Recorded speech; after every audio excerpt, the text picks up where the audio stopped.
The blood-soaked letter trembled in Beatrice Blackwell's hands as she sank to her knees on the dusty wooden floor of her family's Texas farmhouse.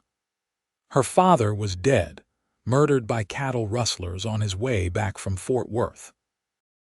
The date at the top of the sheriff's notice, April 12, 1875, would forever be etched in her memory as the day her world collapsed. "What am I to do now?" she whispered to the empty room. At 20 years old, Beatrice had never imagined being left alone with a drought-stricken farm, mounting debts, and no family remaining. Her mother had died of fever 3 winters prior, and her younger brother had been taken by the same illness. The bank would surely come for the land soon. A knock at the door startled her. Hastily wiping her tears, Beatrice smoothed her simple cotton dress and opened the door to find Flynn Ingram, her father's friend and neighboring rancher, standing on the porch. His tall frame blocked the setting sun, casting his face in shadow beneath his worn Stetson. "Miss Blackwell," he said, removing his hat. "I've just heard about your father. I'm mighty sorry for your loss." Flynn Ingram was a man of few words but solid reputation in Stillwater, Texas. At 32, he'd built the Double I Ranch into one of the most successful operations in the county. Folks said he could track a field mouse through a thunderstorm and break the wildest Mustang with just a whisper. What they also said, in hushed tones at the general store, was that Flynn Ingram had never gotten over the fiancée who'd abandoned him at the altar 5 years ago. "Thank you, Mr. Ingram," Beatrice replied, clutching the doorframe for support. "Would you care to come in?" Flynn stepped inside, his spurs jingling softly against the floorboards. His presence seemed to fill the modest house not just from his physical size but from the quiet intensity he carried. "Miss Blackwell, I won't waste your time with small talk. I know your situation is dire. Your father confided in me about the debts before he left for Fort Worth." He placed his hat on the table, revealing sun-streaked brown hair and eyes the color of aged whiskey. "The bank will foreclose within the month." "I know," she said, lifting her chin. "I've been going through Father's ledgers." Flynn nodded, approval flickering in his eyes at her directness. "I have a proposition for you, and I'd appreciate it if you'd hear me out before answering. Go on." "I need a wife, Miss Blackwell." His words were matter of fact, without a hint of romance. "Not for companionship, but to satisfy the terms of my uncle's will. He left me a considerable sum with the stipulation that I must be married by my 33rd birthday, which is in 2 months. Without that money, I can't expand my ranch as planned." Beatrice stared at him, stunned by his bluntness. "In return," Flynn continued, "I would pay off your father's debts and you would have a home and financial security. It would be a marriage in name only, of course. You would have your own quarters and complete freedom to pursue your interests. After a year, if you wish to dissolve the arrangement, I would provide you with enough money to start a new life elsewhere." The pragmatic offer hung in the air between them. Beatrice studied the man before her, a respected rancher, known for his fairness and honesty. Not a drinking man, not violent, better than most prospects a woman in her situation could hope for. "Why me?" she asked finally. Flynn's expression remained unreadable.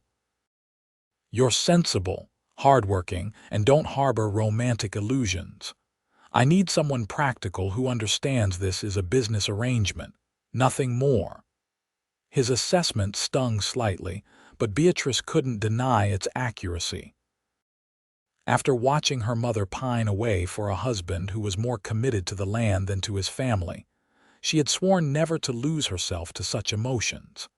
"And if I refuse, then I wish you luck, Miss Blackwell, sincerely. But we both know what happens to single women with no means in these parts." The brutal truth of her situation settled on her shoulders like a lead blanket. She could become a seamstress if she could find the work, or a schoolteacher if any positions were available.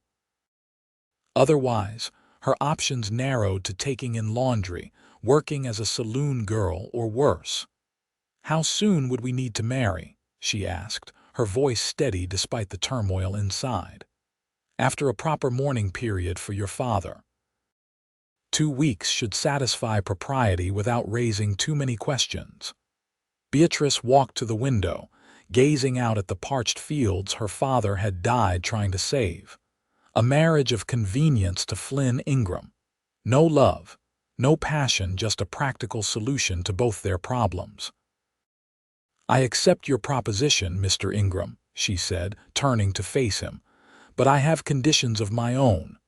A hint of surprise crossed his face before he nodded. "Name them." "I want to bring my father's books and my mother's piano. I want to be treated with respect and consulted on household decisions. And I want your promise that you'll never—" She hesitated, a flush creeping up her neck. "You have my word that I will never force attentions on you," Flynn said quietly, understanding her unspoken concern. "This is a business arrangement, Miss Blackwell, nothing more." "Then we have an agreement." She extended her hand, determined to show strength rather than desperation.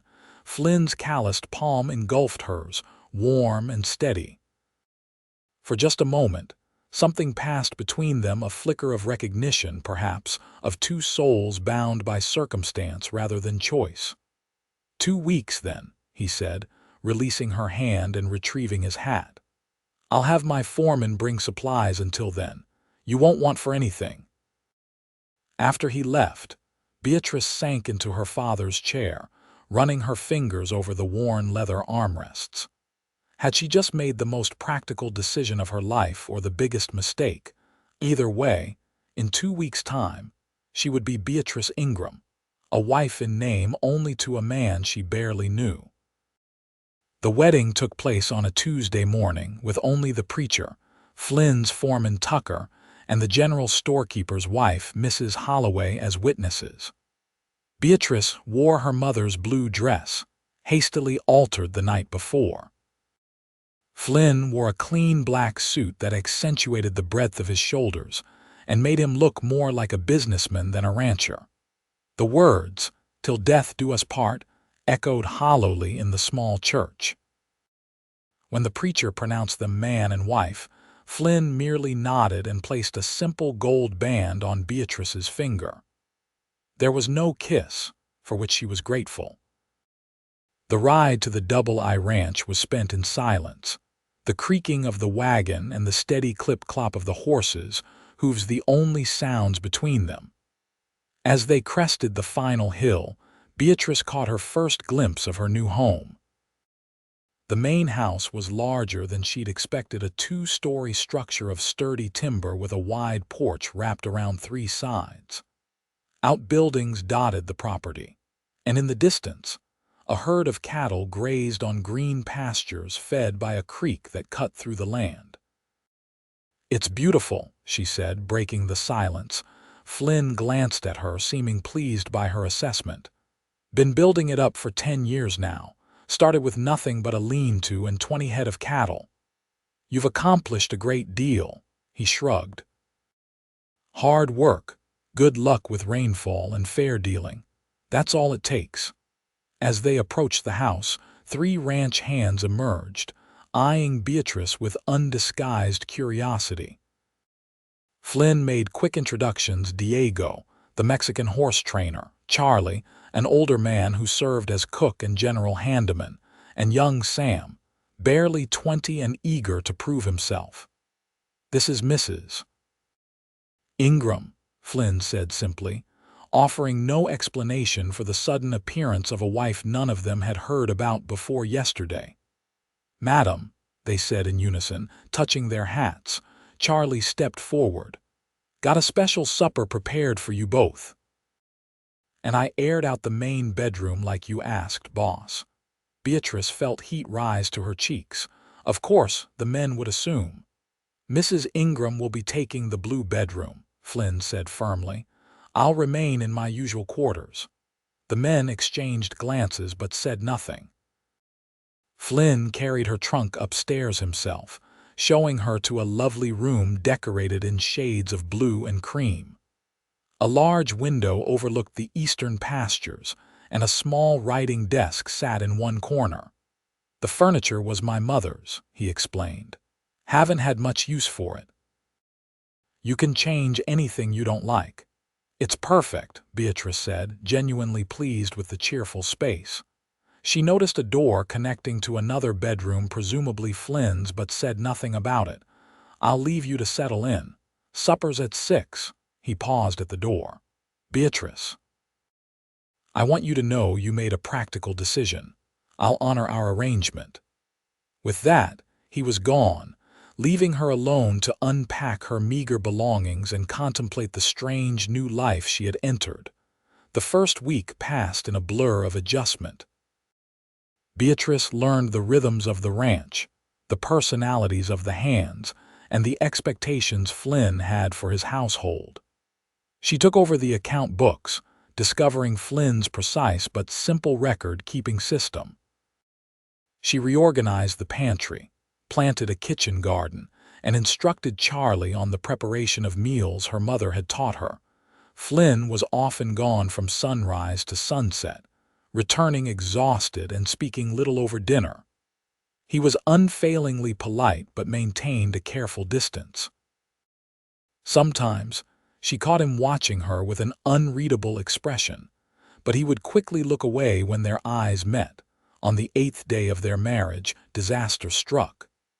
Beatrice was hanging curtains she'd sewn for the parlor when she heard shouting from the corral. Through the window, she saw Flynn struggling with a massive black stallion. The horse reared, eyes wild with fear, hooves flashing in the sunlight. "Look out!" someone yelled, but too late.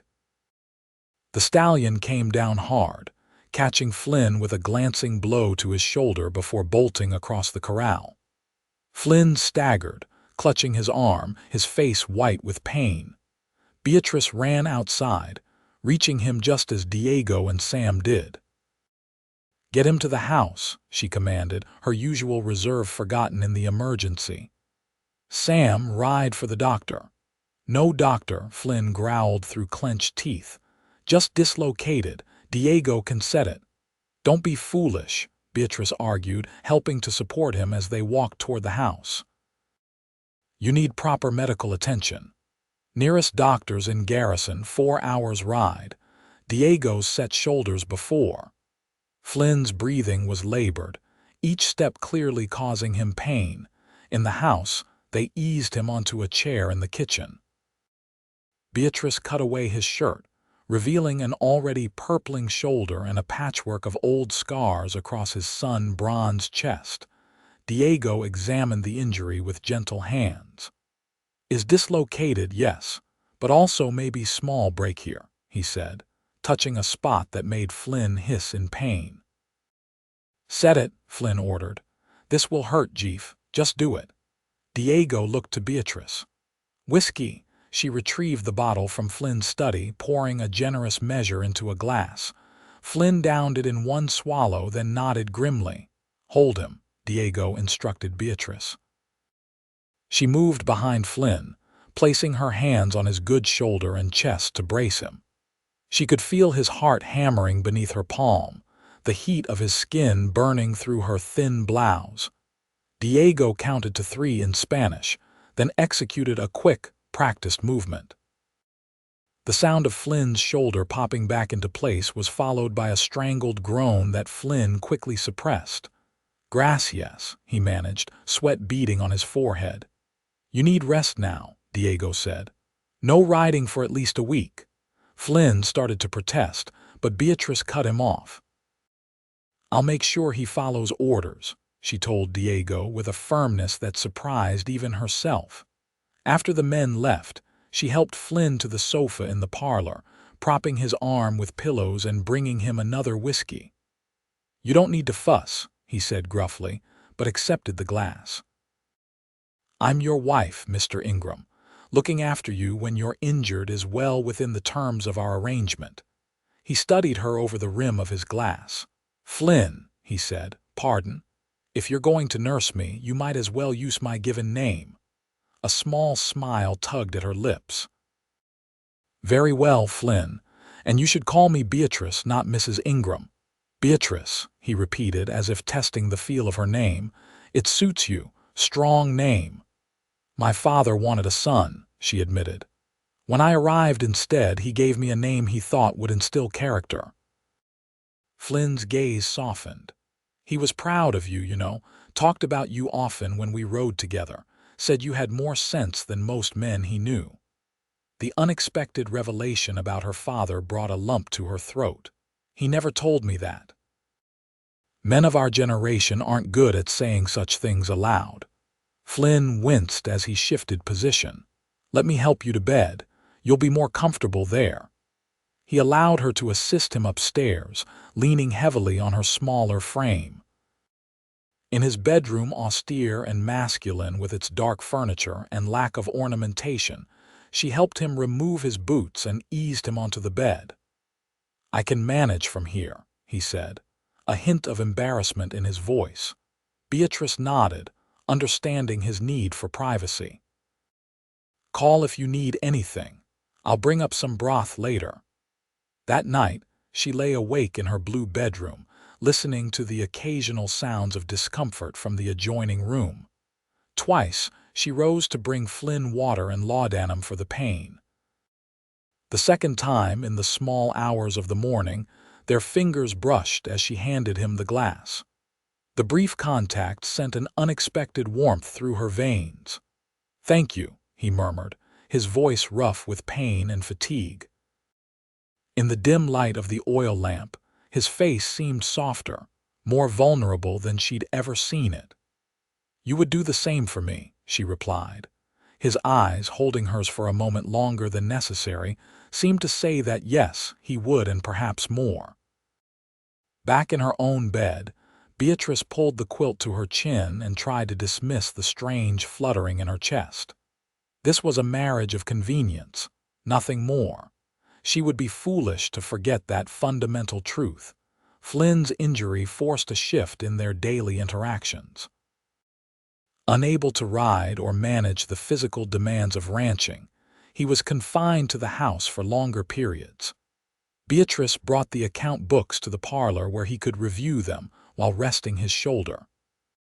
She read aloud from the newspaper when his eyes grew tired, and they shared meals at the dining table rather than Flynn taking his plate to his study, as had been his habit.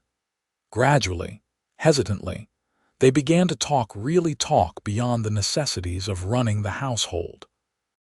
Flynn told her about growing up in Tennessee, losing his parents to cholera when he was 14, and making his way west with nothing but determination, and his father's hunting rifle. Beatrice shared stories of her mother's French ancestry, her own love of literature, and her secret dream of someday seeing the ocean. "Why the ocean?" Flynn asked one evening as they sat on the porch watching the sunset paint the sky in brilliant oranges and purples. Beatrice smiled, tucking a loose strand of honey-brown hair behind her ear. "My mother had a seashell collection. She would hold them to my ear and tell me I was hearing the ocean's heartbeat.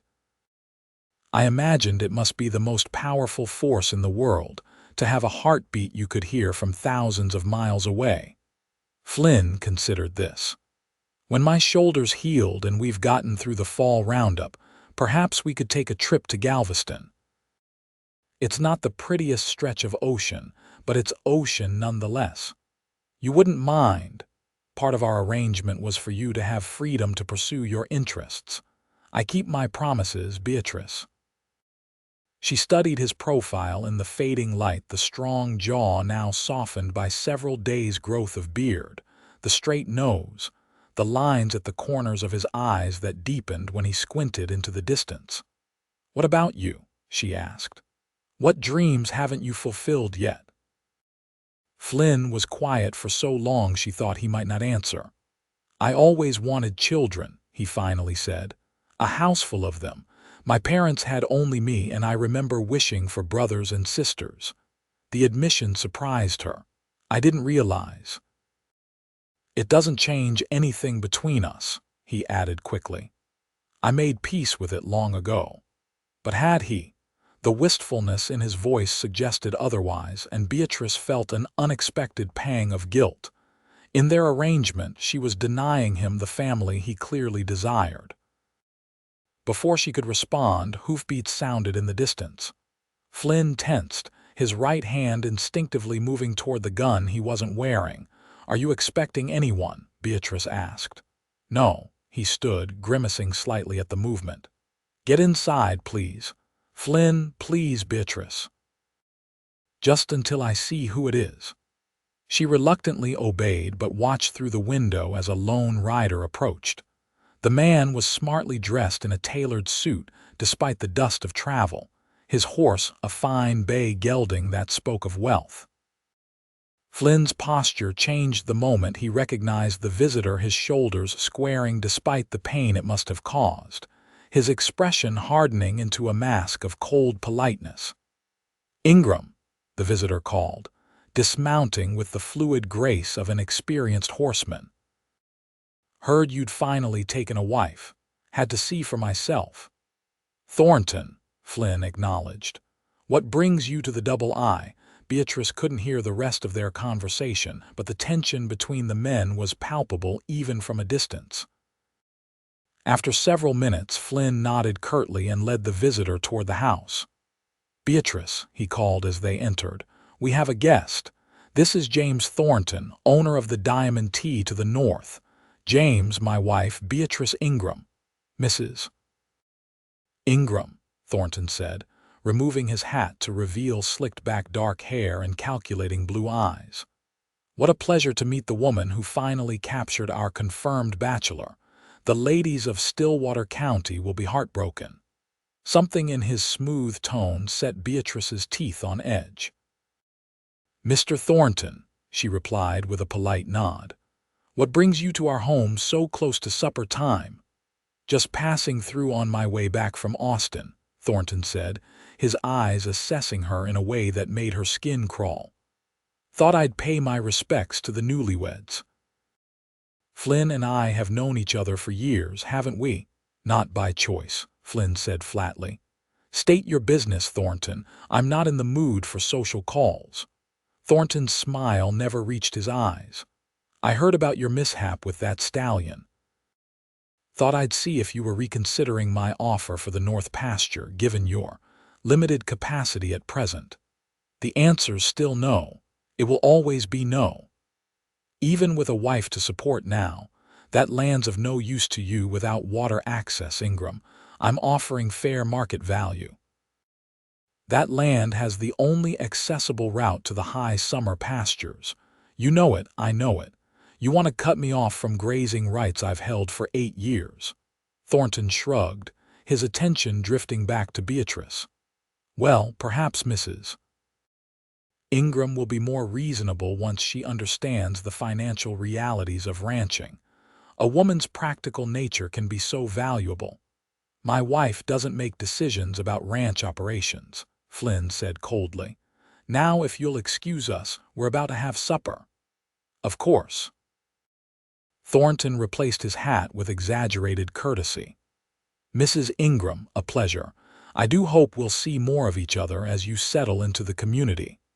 After showing Thornton out, Flynn returned to find Beatrice waiting, arms crossed. "I don't make decisions about ranch operations." She echoed, one eyebrow raised. Flynn ran a hand through his hair, a gesture she'd come to recognize as a sign of agitation. "I apologize for that. I just wanted him gone." "Who is he, really? And don't tell me he's just a neighboring rancher." Flynn sank into a chair, suddenly looking exhausted. "James Thornton arrived in the county 3 years ago with Eastern money and ambitions to build the biggest cattle empire in Texas. He's been systematically buying up smaller ranches, sometimes through legitimate means, sometimes through intimidation.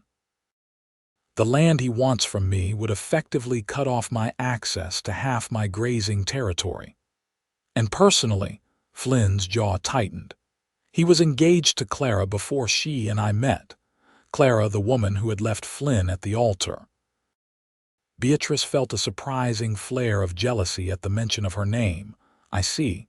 So there's bad blood between you. You could say that. Flynn's expression darkened. He's not a man to cross, Beatrice. If you ever see him approaching when I'm not here, go inside and lock the doors. The seriousness of his tone alarmed her. Do you think he would harm me? I think he's a man who believes everything and everyone has a price, and he particularly enjoys taking what belongs to others. The possessive implication in Flynn's words sent a strange thrill through Beatrice, even as her practical nature rebelled against the notion of belonging to anyone. Well, she said lightly, trying to ease the tension, he'll find I'm not for sale at any price. Flynn's expression softened, the ghost of a smile touching his lips. No, I don't imagine you are. He rose from his chair, moving with the caution of a man still in considerable pain. I should check on the men before supper. As he passed her, he hesitated, then so quickly she might have imagined it brushed his fingertips against her cheek. Thank you, he said softly, for understanding.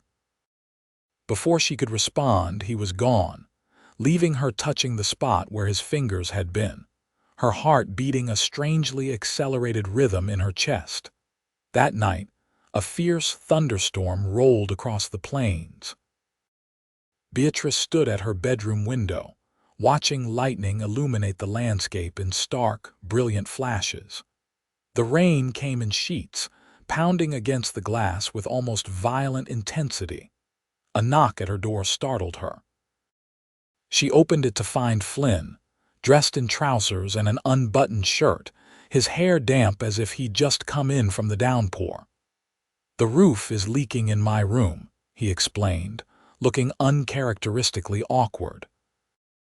I was wondering if I might use your connecting door to fetch some dry bedding from the linen closet. Of course. She stepped aside to let him in, suddenly conscious of her thin nightgown and loose hair. Is it a bad leak? Bad enough to soak half the bed before I woke up. He moved toward the connecting door, then hesitated. I apologize for disturbing you. It's no disturbance. She followed him, lighting a lamp to help him see better. Where exactly is the leak? Perhaps we can place a bucket to catch it until morning. In his room, Flynn pointed to a dark stain on the ceiling where water dripped steadily onto the bed below. Half the quilt and sheets were already soaked. This happened last spring as well, he admitted. I meant to fix it but never got around to it. Beatrice assessed the situation. You can't sleep here tonight. The sofa in the parlor is too short for me to stretch out properly, especially with this shoulder. Flynn grimaced. I'll make a pallet on the floor in my study. Don't be ridiculous. The floor will only make your injury worse. Beatrice made a quick decision. My bed is large enough. You can sleep there tonight. Flynn stared at her, clearly caught off guard by the suggestion. Beatrice, that wouldn't be proper. We're married, she pointed out reasonably, and you're injured. Besides, it's not as if. She felt heat rise to her cheeks but forced herself to continue. It's not as if anything would happen. We have an understanding. Thunder crashed directly overhead, making her jump. Flynn stepped closer, close enough that she could smell the rain on his skin and the faint, spicy scent that was uniquely his. Are you certain? He asked, his voice low. Beatrice nodded, not trusting herself to speak. Something had changed between them, something she couldn't name but could feel with every rapid beat of her heart. Thank you, Flynn said simply, gathering dry bedding from the closet. I'll take the side nearest the door. In her room, they prepared for bed with careful courtesy, each hyper-aware of the other's presence. Flynn extinguished the lamp before slipping beneath the covers, keeping to the very edge of the mattress. Good night, Beatrice, he said, his deep voice barely audible above the storm. Good night, Flynn. She lay rigidly on her side, facing away from him, listening to his breathing and the rhythmic drumming of rain on the roof. Despite the distance between them in the bed, she was acutely aware of his presence, the warmth radiating from his body, the slight depression in the mattress from his weight, the occasional shift as he tried to find a comfortable position for his injured shoulder. Lightning flashed, followed immediately by a deafening crack of thunder that shook the house. Instinctively, Beatrice gasped and flinched backward directly into Flynn's solid chest. His good arm came around her automatically, steadying her. "It's all right," he murmured, his breath warm against her hair. "Just the storm." She knew she should move away, return to her side of the bed, maintain the careful boundaries they'd established. Instead, she remained where she was, her back pressed against his chest, his arm a comforting weight around her waist. "I've always been frightened of storms," she confessed, her voice small in the darkness. "My mother used to hold me like this during the bad ones." Flynn's arm tightened slightly. "Then I'll hold you until it passes." Another flash boom sequence rattled the windows, and Beatrice found herself turning within the circle of his arm, seeking the shelter of his body. Flynn adjusted to accommodate her, drawing her closer until her head rested against his good shoulder, her hand on his chest. She could feel his heartbeat beneath her palm, strong and slightly accelerated. "Better?" he asked softly. She nodded, not trusting her voice. This close, she could see the outline of his features in the brief illuminations of lightning, the strong line of his jaw, the slight curve of his lips, the intensity of his gaze as he watched her. Time seemed suspended as they lay together, the storm raging outside while something equally powerful and unpredictable stirred between them. Flynn's fingers traced gentle patterns on her back, soothing at first, then increasingly. Not.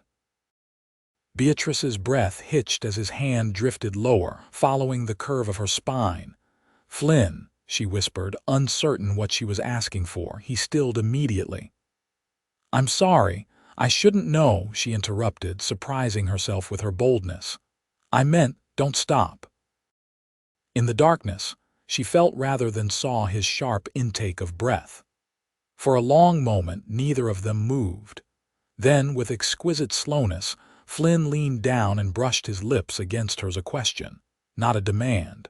Beatrice answered by pressing closer, her hand sliding up to cup his face.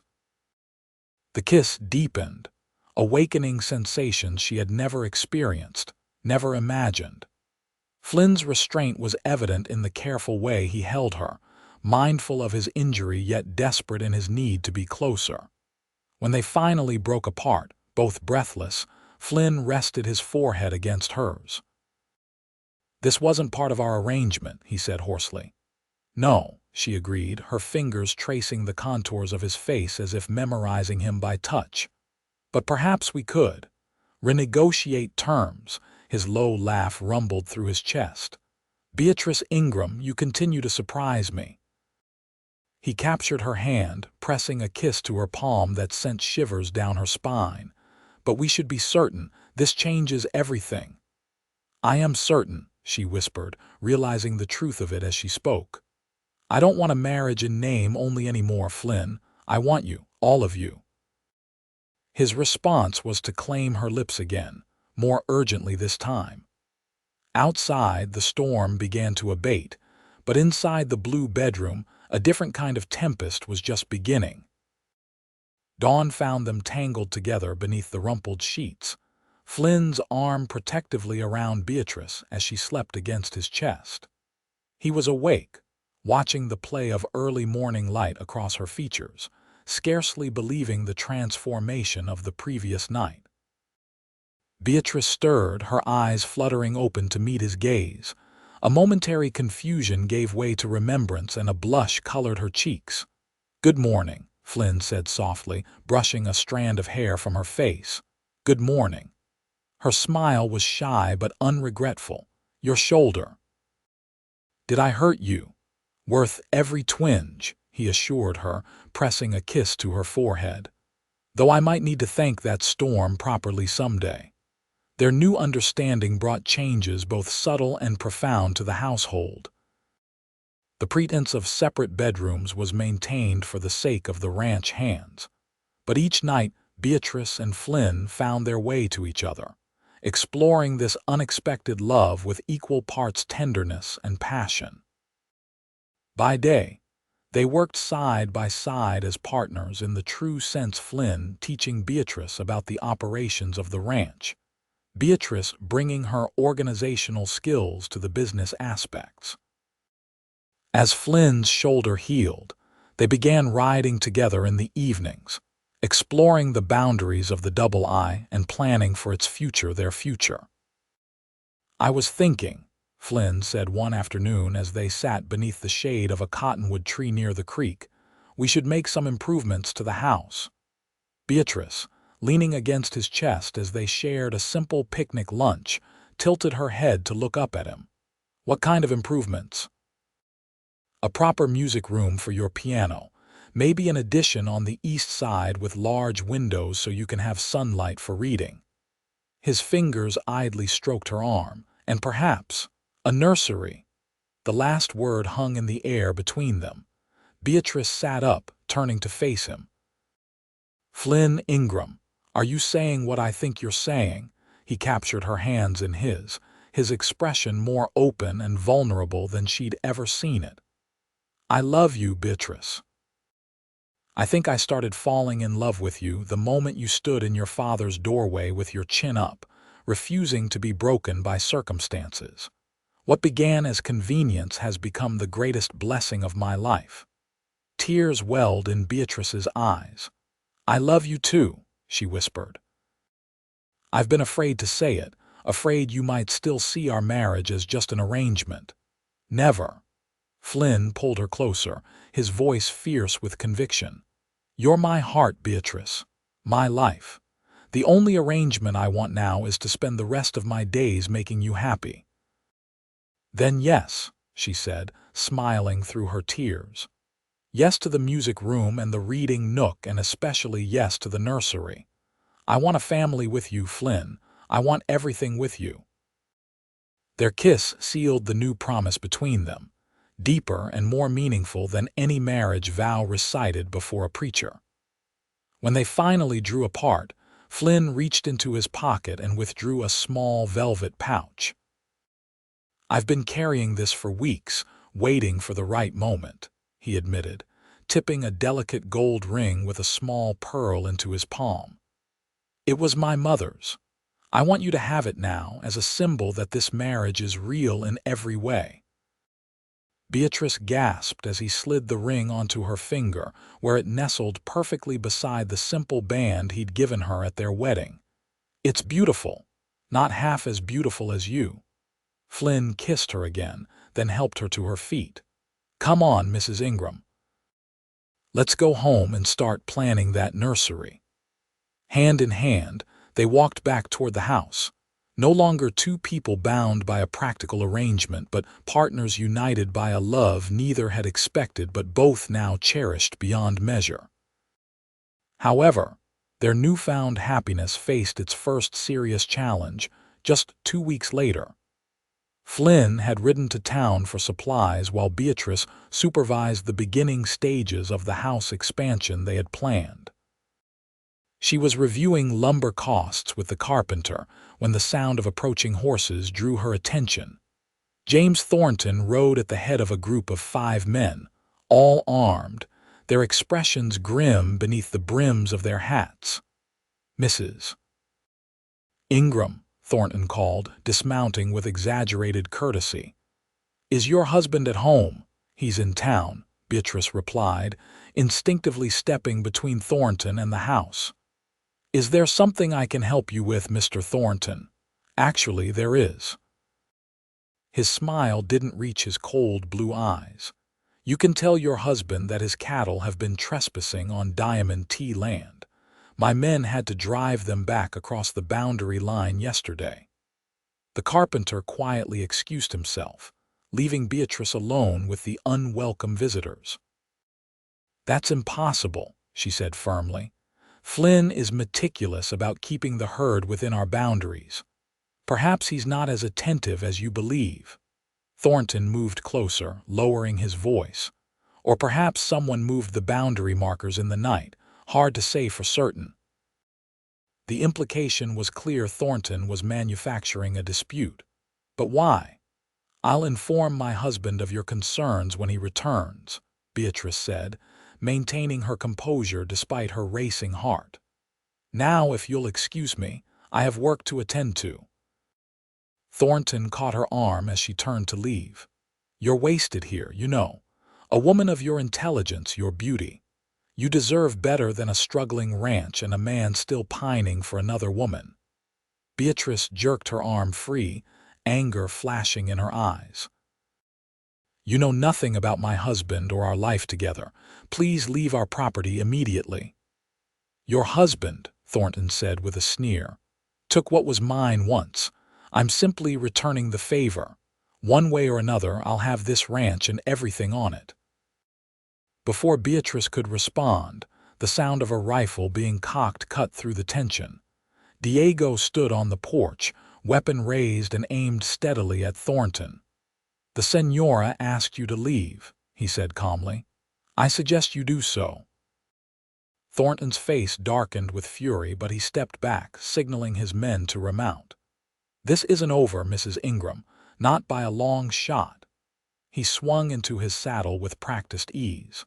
"Tell Flynn I'll be seeing him soon." After they rode away, Beatrice's knees nearly buckled with relief. "Thank you, Diego." The horse trainer lowered his rifle, his expression grave. "El Jefe will not be happy about this visit. Thornton is a dangerous man." "So I'm beginning to understand. Why does he hate Flynn so much? Is it really just about a woman from the past?" Diego shook his head. "It is about pride, Señora. Thornton believes the world owes him whatever he desires. When Flynn took both the woman and then the water rights Thornton wanted, it became personal. The water rights. The creek that runs through your north pasture, it begins on land that once belonged to Thornton's father-in-law. When the old man died, there was a dispute over the property. Flynn won the case in court because he had documentation of the sale. Thornton has never forgiven this humiliation." This new information troubled Beatrice deeply. The conflict was more serious than Flynn had led her to believe. When Flynn returned that evening, she relayed the details of Thornton's visit. As Diego had predicted, Flynn was furious, though he tried to hide it for her sake. "He had no right to come here when I was away," he said, pacing the parlor like a caged mountain lion. "To threaten you, to imply," he broke off, running a hand through his hair in frustration. "Flynn, please sit down. You're working yourself up over nothing. I wasn't harmed." "It's not nothing, Beatrice. Thornton doesn't make idle threats." Flynn finally sat beside her on the sofa, taking her hands in his. "I think it's time I told you everything about my history with him." As the oil lamps cast warm light through the room and night settled over the ranch, Flynn revealed the full story. James Thornton and Clara Wilkes had been engaged when Flynn arrived in Stillwater County.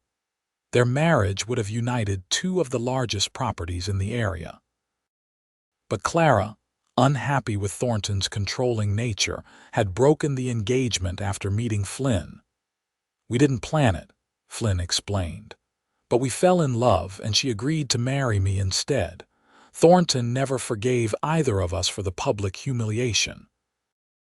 "But she left you at the altar," Beatrice said gently. "Why would Thornton still hold a grudge?" Flynn's expression tightened. "Because by then, I had already secured the water rights to the North Creek rights that should have been his through marriage to Clara. When she abandoned me to run off with a railroad man from Chicago, Thornton thought I'd be broken enough to sell out. I wasn't. And now he sees you as my weakness." Flynn's grip on her hands tightened. "And perhaps he's right. I couldn't bear it if anything happened to you, Beatrice." She leaned forward, pressing her forehead to his. "Nothing is going to happen to me. We'll face this together just as we've faced everything else." Flynn kissed her, a desperate edge to his embrace that spoke of his fear more eloquently than words. "I love you," he murmured against her lips. "More than I ever thought possible." "And I love you," she assured him, "enough to fight for what's ours." That night, as they lay together in the darkness, plans were made. They would increase security around the ranch, send for the land surveyor to officially document the boundaries, and speak with the county sheriff about Thornton's thinly veiled threats. What neither of them realized was that Thornton had already set his own plans in motion, plans that would test their love and resolve in ways they couldn't imagine.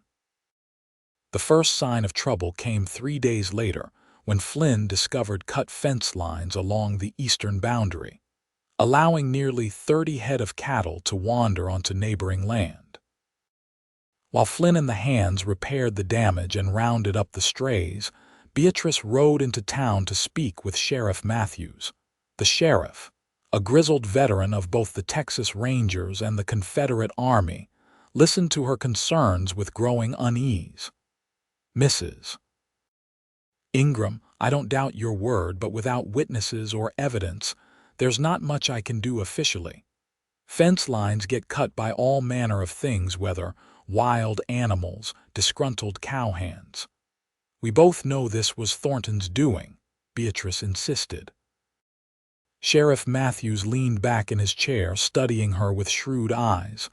"You're not what I expected when I heard Flynn had taken a wife. And what did you expect? Someone softer, less determined?" A hint of a smile crossed his weathered face. "He's a lucky man. Sheriff, please. If Thornton escalates this conflict, I'll keep my eye on the situation," he promised.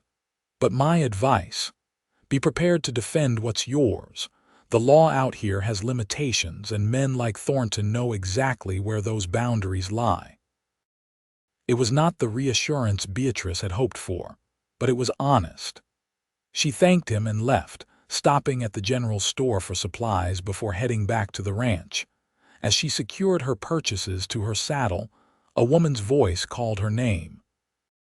Beatrice turned to see a petite blonde approaching, dressed in an elegant riding habit that spoke of Eastern wealth. "Mrs. Ingram, I'm Lillian Thornton, James's wife. Might I have a word?" Surprised, Beatrice nodded. She hadn't known Thornton was married. Lillian glanced around the busy street nervously. "Not here. Could we perhaps walk a little way?" They strolled toward the church at the end of the street, away from curious ears. "I wanted to apologize for my husband's behavior," Lillian said once they were alone, "and to warn you, warn me." Lillian's delicate features were tense with worry. "James is obsessed with your husband's ranch, specifically the water rights. He believes Flynn stole them from him, and he's determined to reclaim what he sees as rightfully his, through intimidation and vandalism." "That's only the beginning, I fear." Lillian twisted her gloved hands together. "I found plans in his study. He intends to dam the creek above your property line, diverting the water away from your land entirely. Without that water source, our cattle couldn't survive," Beatrice finished, understanding the severity of the threat. "When does he plan to do this?" "Soon. The materials have already been delivered to our North Range." Lillian's voice dropped to a whisper. "Mrs. Ingram, Beatrice. My husband is not a forgiving man. When I suggested he let go of this vendetta, she pulled back her sleeve slightly, revealing a dark bruise circling her wrist. Beatrice gasped. "Has he hurt you before?" Lillian quickly covered the mark.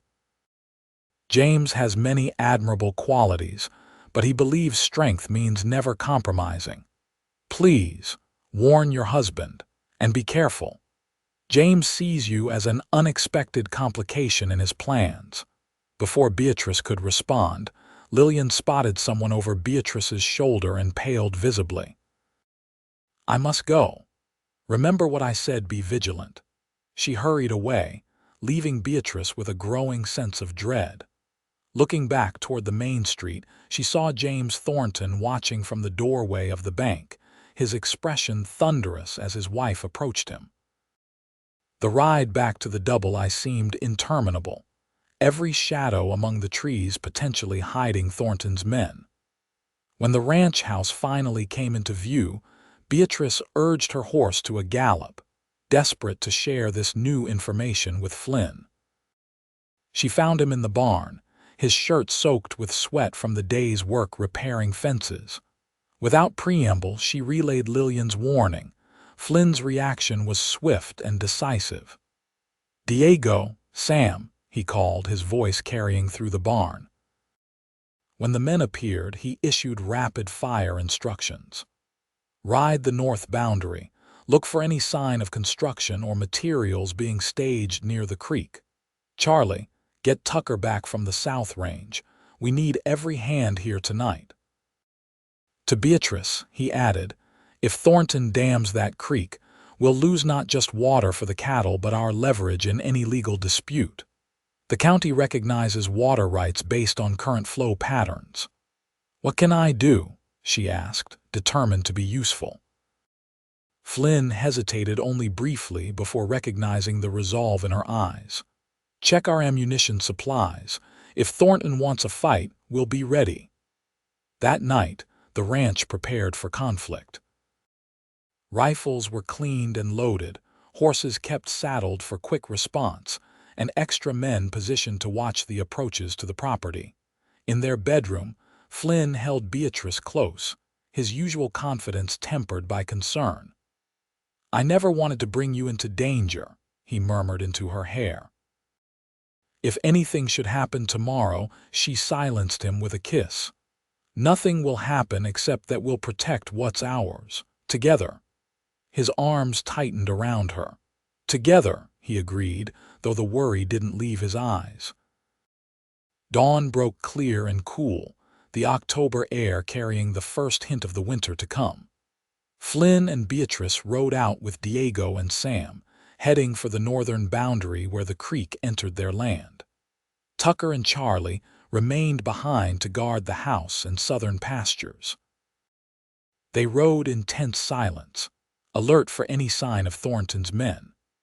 The terrain grew more rugged as they approached the creek's origin, a natural spring that bubbled up from beneath a limestone outcropping, before flowing south through the Double I's most fertile grazing land. Flynn signaled for them to dismount and proceed on foot as they neared the boundary. Crouching behind a stand of juniper, they surveyed the area beyond. Construction had already begun. A rough dam of logs and earth partially blocked the creek, with more materials stacked nearby. 6 men worked steadily, supervised by James Thornton himself, mounted on his bay gelding. "We're too late," Sam whispered. "They've already diverted half the flow." Flynn's jaw tightened. "Not too late to stop them." He turned to Beatrice. "Ride back to the ranch." "Get Tucker and—" "No," she interrupted firmly. "I'm staying with you." Before he could argue, the crack of a rifle shot split the air. Splinters flew from a tree trunk inches from Diego's head. "Take cover," Flynn shouted, pulling Beatrice down beside him as more shots rang out. "They've spotted us," Sam said unnecessarily, returning fire from behind a boulder. Flynn assessed the situation with the calm of a man accustomed to crisis. "They've got us pinned down, but they can't advance without exposing themselves. Diego, work your way around to the left. Sam, cover him." As the men exchanged fire with Thornton's workers, Flynn turned to Beatrice. "Stay low. If anything happens to me, head straight for town and the sheriff." "Understand," she nodded, her heart pounding so hard she could feel it in her throat. Flynn squeezed her hand briefly, then edged toward a better position, his rifle ready. The gunfight continued for what seemed like hours but was probably only minutes. Suddenly, new shots came from behind Thornton's position, causing confusion among his men. "It's Tucker," Sam called. He must have heard the gunfire and circled around. The unexpected flanking maneuver gave Flynn and his men the advantage. Two of Thornton's workers threw down their weapons, unwilling to die for their employer's vendetta. "Thornton!" Flynn shouted across the diminishing gunfire. "It's over. Call off your men before someone gets killed." For a moment, it seemed Thornton would surrender. He signaled his remaining men to cease fire and raised his hands slightly. "You win this round, Ingram," he called back, "but this isn't over between us." Flynn stood cautiously, keeping his rifle ready. "It is over. Here's what's going to happen. You're going to dismantle that dam, ride back to your ranch, and stop this foolishness before I bring charges of attempted murder against you." Thornton's face contorted with rage. "Murder? You trespassed on my land. My men were defending our property. This spring is on open range according to the county survey. You know it as well as I do." Flynn took a step forward. "Now order your men to tear down that dam." For a tense moment, the outcome hung in the balance. Then, with deliberate slowness, Thornton reached toward his saddlebag. "Gun!" Diego shouted, raising his rifle. But instead of a weapon, Thornton withdrew a folded document. "This," he announced with malicious satisfaction, "is a court order granting me temporary rights to this water source pending a full hearing. Signed yesterday by Judge Wilson himself." Flynn's expression hardened. "Wilson's in your pocket. Everyone knows it, perhaps. But his signature is still legal." Thornton's smile was cold. "You can tear down this dam, Ingram, but you'll be in violation of a court order when you do. How does a stint in prison sound? I wonder how your pretty wife would manage alone." Beatrice stepped forward before Flynn could respond. "Mr. Thornton, you've clearly gone to great lengths to manufacture this conflict. Why? What is it you really want?" Thornton studied her with new interest. "Smart as well as beautiful. Very well, Mrs. Ingram. What I want is simple, the Double I Ranch, all of it." Flynn took what should have been mine years ago. "I'm merely balancing the scales." "The ranch isn't for sale," Flynn stated flatly. "Everything has a price." Thornton refolded the court order. "Without water, your cattle will die within weeks. Your creditors won't wait for the court hearing. You'll be forced to sell, and I'll be the only buyer left. Or—" He paused meaningfully. "We could resolve this amicably now. I'll pay fair market value. You and your bride can start fresh elsewhere, and no one else needs to get hurt." The implied threat hung in the air. Beatrice glanced at Flynn, seeing the struggle in his eyes. The Double I was more than land to him. It represented 10 years of sweat and sacrifice, his dream made manifest. "We need time to consider," she said, ignoring Flynn's surprised look. "This isn't a decision to be made at gunpoint." Thornton inclined his head. "Reasonable. You have until sundown tomorrow. After that, the offer expires and nature takes its course." He gathered his reins. "Oh, and Ingram, don't get any ideas about removing this dam. My men will be watching. Any interference will be reported to the sheriff immediately." With that, he wheeled his horse around and rode away, his remaining men following after collecting their wounded comrade. The ride back to the ranch was silent, each lost in their own thoughts. Once inside, Flynn paced the parlor like a caged animal while Beatrice prepared coffee. "We're not selling," he said as she handed him a cup. "Not now, not ever. I'll find another way." "I know." She sat beside him on the sofa. "I just needed to buy us time." Flynn looked at her, his expression softening with love and pride. "You're extraordinary, you know that. Most women would be packing their trunks after a gunfight. I'm not most women. I'm your wife." She took his hand, running her thumb over the calluses that spoke of years of hard work. "And we're going to fight for our home." Flynn pulled her close, burying his face in her hair.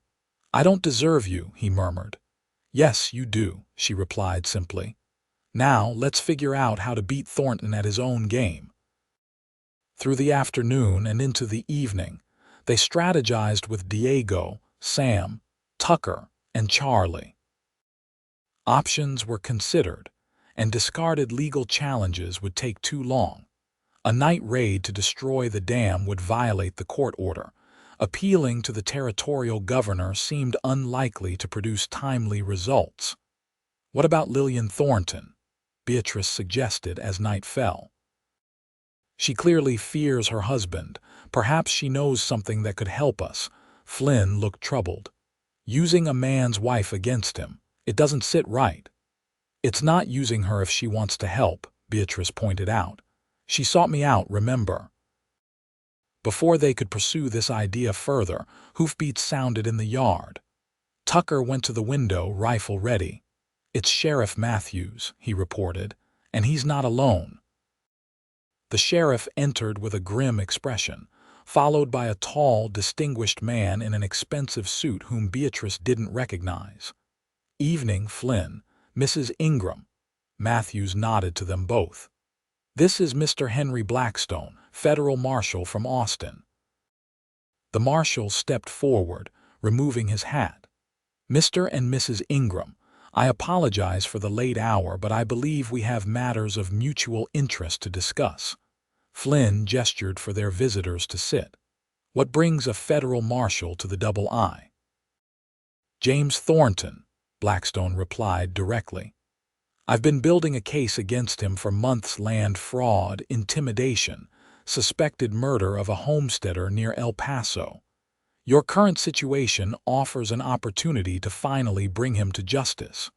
Hope flickered in Flynn's eyes. "You can overturn the court order." "Better," the marshal said. "I can arrest Thornton when he arrives tomorrow expecting your surrender, but I'll need your cooperation and your courage." As Blackstone outlined his plan, Beatrice felt a mixture of relief and apprehension. They had an ally with the authority to end Thornton's reign of terror, but the risk remained substantial. "What about Lillian Thornton?" she asked. "Will she be protected?" Blackstone exchanged a glance with the sheriff. "Mrs. Thornton is actually the one who provided key evidence against her husband. She's been secretly corresponding with my office for months." "That's why she approached me," Beatrice realized. "To ensure we wouldn't surrender before you could act." The marshal nodded. "She's a brave woman who's endured much. After tomorrow, she'll be free of him forever." When the lawman departed, Flynn and Beatrice climbed the stairs to their bedroom, emotionally exhausted but clinging to newfound hope. "Are you frightened?" Flynn asked as they prepared for bed. Beatrice considered the question honestly. "Yes, but I'm more frightened of losing our home, our future." "Aren't you?" "Terrified," he admitted, drawing her into his arms. "Not of dying, I've faced that possibility before, but of failing you, of not being able to protect what we're building together." She reached up to touch his face, tracing the strong line of his jaw. "You won't fail. We won't fail. Tomorrow this will end." Flynn kissed her with a desperate intensity that spoke of his fear more eloquently than words. They came together that night with a passion born of uncertainty. Each touch a promise, each kiss a prayer that they would have countless more nights together in the home they both cherished. Morning brought clear skies and tense anticipation. According to the marshal's plan, Flynn and Beatrice would meet Thornton as requested, appearing to negotiate the sale of the ranch. Marshal Blackstone and his deputies would be concealed nearby, ready to move when Thornton inevitably revealed his true intentions. "Remember," Blackstone had instructed, "we need him to incriminate himself. Get him talking about his methods, his plans. The more he reveals, the stronger our case." As the appointed hour approached, Flynn and Beatrice waited on the porch of their home. Flynn wore his gun belt, the holster unsnapped for quick access. Beatrice had a derringer hidden in the pocket of her dress, a precaution Flynn had insisted upon. "Whatever happens," he told her, taking her hands in his, "know that loving you has been the greatest joy of my life." "Nothing is going to happen except Thornton's arrest," she replied firmly, refusing to consider alternatives. "And then we'll have that nursery built before spring." Flynn's smile reached his eyes for the first time that day. "Yes, madam." The sound of approaching riders ended their private moment. James Thornton led a group of 4 men, all armed, their expressions grim beneath the brims of their hats. "Ingram," Thornton called, dismounting with fluid grace. "Mrs. Ingram, have you reached a decision?" Flynn stepped forward, his posture deliberately relaxed despite the tension evident in the set of his shoulders.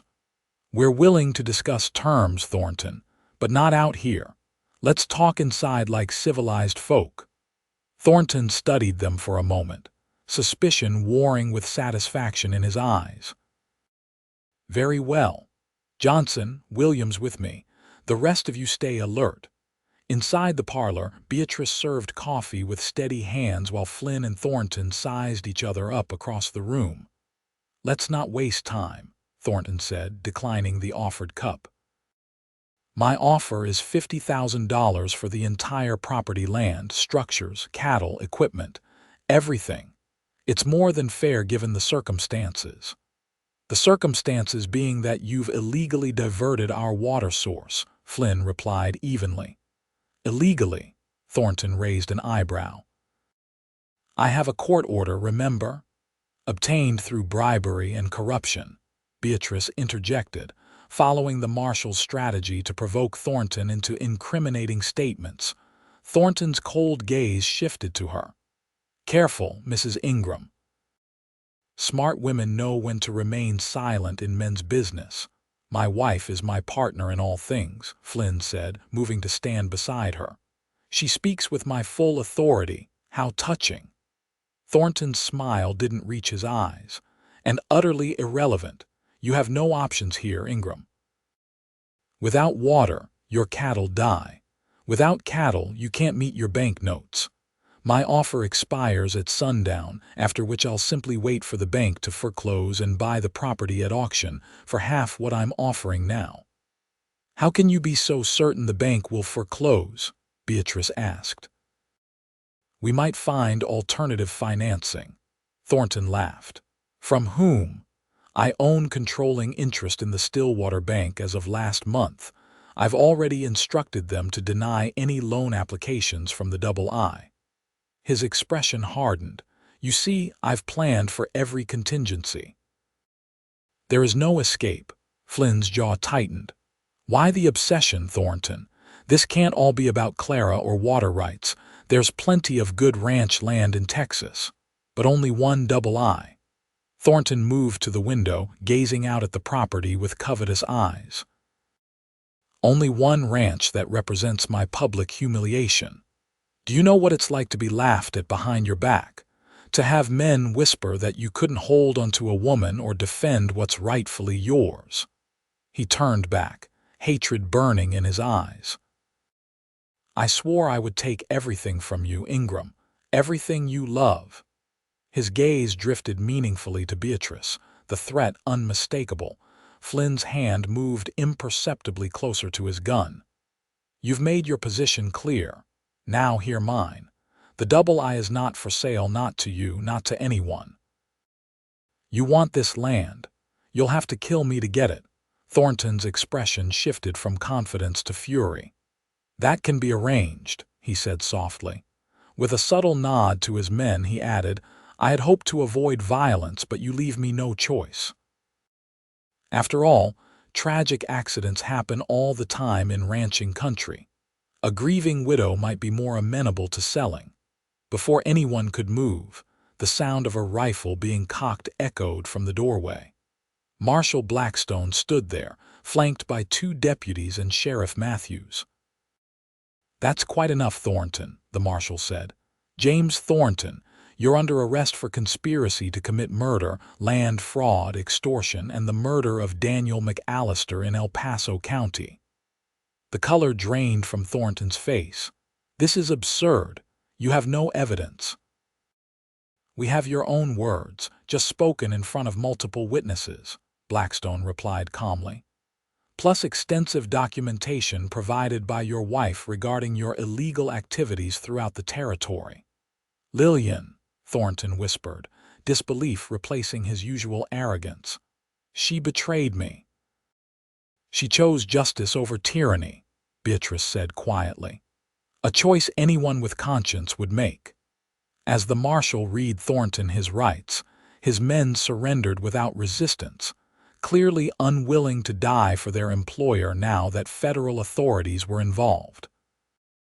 "The dam will be demolished today," Sheriff Matthews assured Flynn as Thornton was led away in handcuffs. Judge Wilson's already rescinded his order, amazing how cooperative he became when faced with federal corruption charges. After the lawmen departed with their prisoners, Flynn and Beatrice stood on the porch, watching the dust settle on the road leading away from the Double I. "It's over," Flynn said softly, his arm around Beatrice's waist. "Really over?" "Yes," she agreed, leaning into his embrace. "Now we can focus on the future, our future." Flynn turned to her, framing her face with his hands. "I thought I might lose you today when Thornton looked at you like that. But you didn't lose me, you never will." She covered his hands with her own. "Remember what you told me the day you proposed your arrangement, that I was sensible and didn't harbor romantic illusions." A smile tugged at his lips. "I might have been mistaken about that last part." "Completely mistaken," she agreed, rising on tiptoes to kiss him. "Because I am hopelessly, irrevocably in love with you, Flynn Ingram, and there's nothing practical about it." His laugh, warm and genuine, was the sweetest sound she'd ever heard. "Thank God for that," he murmured against her lips before sweeping her into his arms and carrying her into their home, truly theirs now, free from threat and filled with promise. The seasons turned, winter giving way to a gloriously green spring that transformed the Double I's pastures into a carpet of bluebonnets and Indian paintbrush. With Thornton imprisoned awaiting trial and his assets seized by the federal government, the threat to their home and happiness had been removed. Lillian Thornton had relocated to San Francisco, sending Beatrice a grateful letter and an invitation to visit, should they ever travel west. The house expansion progressed steadily, a sunlit reading room for Beatrice, a proper music room for her piano, and the nursery that Flynn insisted on completing despite the fact that it might not be needed for some time. "Optimistic planning," he called it with a wink that never failed to make Beatrice blush. On a perfect April morning, exactly 1 year after their wedding, Flynn surprised Beatrice with a picnic by the creek, the same spot where he had first told her he loved her. "I have something for you," he said as they sat on a quilt spread beneath the cottonwood tree. Now budding with new leaves, from his pocket, he withdrew a small package wrapped in tissue paper. Beatrice opened it to find a delicate silver locket. "Open it," Flynn urged. Inside was a miniature sketch of their home on one side and a tiny blank oval on the other. "The blank space is for our family portrait," Flynn explained. "Once the family starts growing." Tears welled in Beatrice's eyes as she closed the locket. "It might be filled sooner than you think," she said softly. Flynn stared at her, hope dawning in his eyes. "Beatrice, are you saying?" She nodded, unable to hold back her smile. "Dr. Morgan confirmed it yesterday. By Christmas, there will be 3 of us at the Double I." With a whoop of joy that startled a nearby flock of birds into flight, Flynn gathered her into his arms, peppering her face with kisses that made her laugh through her tears. "A baby," he said in wonder, placing his hand reverently on her still flat stomach. "Our baby." "The first of many, I hope," Beatrice replied, covering his hand with hers. Flynn kissed her deeply, pouring all his love and gratitude into the embrace. When they finally parted, breathless and giddy with happiness, he rested his forehead against hers. "When I offered you a marriage of convenience," he said, his voice husky with emotion, I never imagined finding a love so profound it would redefine my entire existence. You are the heart of this ranch, Beatrice, the heart of my world. And you are mine, she whispered back, always and forever. As they sat by the creek that spring morning, planning their future and dreaming of the family they would raise together, Beatrice reflected on the strange turns of fate that had brought them to this moment. A father's death, a legal obligation, a practical arrangement between strangers, all leading to a love deeper and more true than anything she could have imagined. The marriage of convenience had become the most inconvenient thing imaginable. A wild, unpredictable, all-consuming love that defied practical considerations and logical arrangements. And neither of them would have it any other way. 7 months later, on a cold December night with snow dusting the pastures of the Double I Ranch, Flynn paced outside the bedroom door while Dr. Morgan attended Beatrice in childbirth. Each cry from within tore at his heart, making him curse the conventions that kept husbands from their wives' sides during such moments. Finally, after what seemed an eternity, the door opened, and Dr. Morgan emerged, his lined face breaking into a smile. "Congratulations, Ingram. You have a son. Mother and child are doing just fine." Flynn nearly knocked the doctor over in his haste to enter the room. There on the bed, propped against pillows, sat Beatrice, her face radiant despite the exhaustion evident in her eyes. In her arms, wrapped in a soft blanket, was a tiny bundle. "Come meet your son," she said softly as Flynn approached, his steps suddenly hesitant with awe. He sat carefully on the edge of the bed, staring in wonder at the small, perfect face. Wisps of dark hair crowned the baby's head, and when he opened his eyes briefly, Flynn saw they were the same deep blue as Beatrice's. "He's magnificent," he whispered, gently touching his son's tiny hand. The baby instinctively grasped his finger, and Flynn felt his heart expand with a love so powerful it nearly overwhelmed him. "What shall we call him?" Beatrice asked. Flynn considered for a moment. "Matthew," he suggested. "After my father, Matthew Ingram." Beatrice smiled. "It's perfect." As Flynn cradled his son for the first time, he marveled at how completely his life had been transformed in less than 2 years. From a solitary existence focused solely on his ranch to this, a family, a love beyond measure, a future bright with promise. "Thank you," he said, looking up at Beatrice with eyes shining with unshed tears, "for everything." She reached out to touch his face, understanding all he couldn't find words to express. "We've built something beautiful together, haven't we?" "The most beautiful thing in the world," he agreed, leaning forward to kiss her tenderly. "And it's only just beginning." Outside, snow continued to fall gently on the Double I Ranch, a clean white blanket covering the land that had witnessed their journey from strangers to lovers, from a marriage of convenience to a union of souls. Inside, warmed by love and the promise of tomorrow, Flynn and Beatrice Ingram began the next chapter of their story not as rancher and wife, but as mother, father, and son. A true family, bound not by practical arrangements but by the deepest, most inconvenient, most wonderful love imaginable.